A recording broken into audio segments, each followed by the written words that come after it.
e to the pi times I.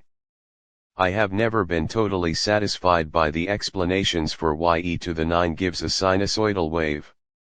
Title text: I have never been totally satisfied by the explanations for why e to the 9 gives a sinusoidal wave. Explanation: the comic largely references Euler's identity. This identity states that ei pi plus 1 equals 0. Therefore, ei pi equals 1. The humor from this comic is because of the seemingly arbitrary relationship between e, pi, and I the square root of 1. E is the mathematical identity of which the derivative of x with respect to x is still x, while pi is the relationship between the circumference of a circle divided by its diameter. Taking these two values and applying them to the value of I in such a manner makes it seem counterintuitive that it would yield 1 from basic analysis. The above linked Wikipedia page goes into good detail of how to derive this identity, as does this YouTube video. If you know some basic calculus, then this video gives a geometric intuition. The title text refers to how Euler's identity is called upon in complex form separating real and imaginary numbers, EA equals cos x plus I sin x. From xkcd, volume 0, I initially got the sign wrong here, and got 40 emails in 3 hours. Transcript: 2 cue balls are standing at a board with writing on. One cue ball is pointing at the board. Cue ball, numbers of the form n square root dash 1 are imaginary, but can still be used in equations. Friend: okay. Cue ball, n e pi square root dash 1 equals dash 1. Friend: now you're just fucking with me. Discussion: this is one of the few comics that were changed after release, as stated by Randall in his xkcd book. It first claimed ei pi equals 1, which led to huge protest from the community and a correction from Randall. Gefrierbrand Talk 947, September 3, 2012 UTC. He must have been pie-eyed when he wrote that. He's usually pretty good about his math. Irony Chef Talk 509, November 7, 2012 UTC. I see what you did there. Daddy Talk 1518, April 28, 2013 UTC. You know, Leonhard Euler was really the one who brought the use of the symbol pi into the mathematical mainstream.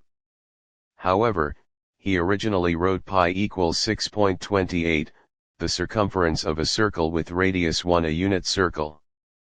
It was only later that he switched to the half circumference instead, giving us the pi equals 3.14, that we know today. Perhaps Monroe was simply paying tribute to Euler's original definition. Funnily enough, that value is what we would call 2 pi today, which some of us would denote as the single letter tau tau. However, this strip predates the work that would come to popularize that notation by over 3 years. Since that work did come out, xkcd has had multiple strips directly referencing tau. I can't get a clear read on Monroe's feelings about the topic, though.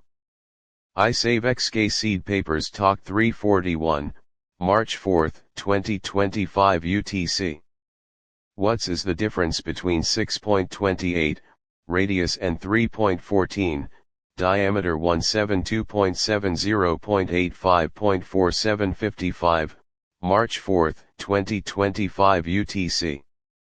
The difference of the quantities themselves is 0, as in, if you subtract the first from the second, the result you will get is 0.